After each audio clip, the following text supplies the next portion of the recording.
20-asr oxirida insoniyatning og'irini yengil qilib kelayotgan texnologiya kompyuter erasi boshlandi. Avvaliga hisob-kitob uchun yaratilgan bu ixtiro asta-sekinlik bilan boshqa vazifalarni ham o'z zimmasiga oldi. Birgina cheklangan xotirani hisobga olmaganda bu ixtironi benazir deb atash mumkin edi. Chunki o'zingiz bilasiz, zamonaviy kompyuterlar ham xotirasi to'lgan sari sekinroq ishlashni boshlaydi. Mana misol uchun kompyuter endi paydo bo'lgan davrda 5 megabaytli faylni saqlash uchun mana shunaqa qurilma kerak bo'lgan. Aniqrog'i shunaqa katta bahaybat xotira kartasi. Xotira qutisi. Zip, RAR kabi fayllarni siqilgan holda kichikroq hajmda saqlash imkonini beruvchi dasturlar ham aynan mana shu muammoni qisman bo'lsa-da bartaraf etish uchun yaratilgan. Zip ko'rinishida fayllarni kodlash quyidagicha ishlaydi. Dastur ma'lumotni oldin raqamlarga aylantiradi, raqamlarni esa qisqa kalit so'zlarga, keyin mana shu kalit so'zlarni yana raqamlarga aylantiradi. Bu holatda fayl hajmiga qarab bir necha 10-20 martagacha qisqaradi. Endi biroz ortga qaytamiz.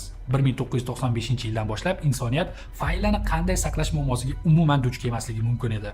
Chunki o'sha yili gollandiyalik dasturchi Jan Bernard Slot fayl sifatini umuman buzmagan holda 20 ming barobargacha qisqartira oladigan dastur ishlab chiqqanini da'vo qiladi. Bu tasavvur qilishingiz uchun butun boshli katta filmni sifatini umuman buzmagan holda 8 kilobaytgacha tushirish degani.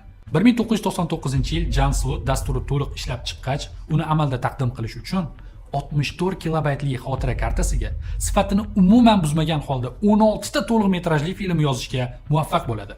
Tushunyapsizmi? 64 kilobaytli xotira kartasiga. Misol uchun men 32 megabaytli chipimga bor-yo'q barmoq bilan sanarli muzika yoza olardim xolos. Bu yerda 64 kilobaytli chip, 16 ta to'liq metrajli sifati buzilmagan film. Tasavvur qilyapsizmi?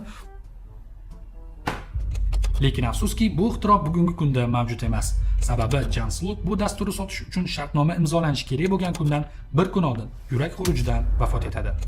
Rasmiy xabarda yurak xuruji deyilgan. Nima bo'lgani bizga noma'lum, lekin tasavvur qilib ko'ring, Slotning bu texnologiyasi bugungi kunda mavjud bo'lganida birgina smartfoningizda qanchadan qancha fayllarni saqlashingiz mumkin edi.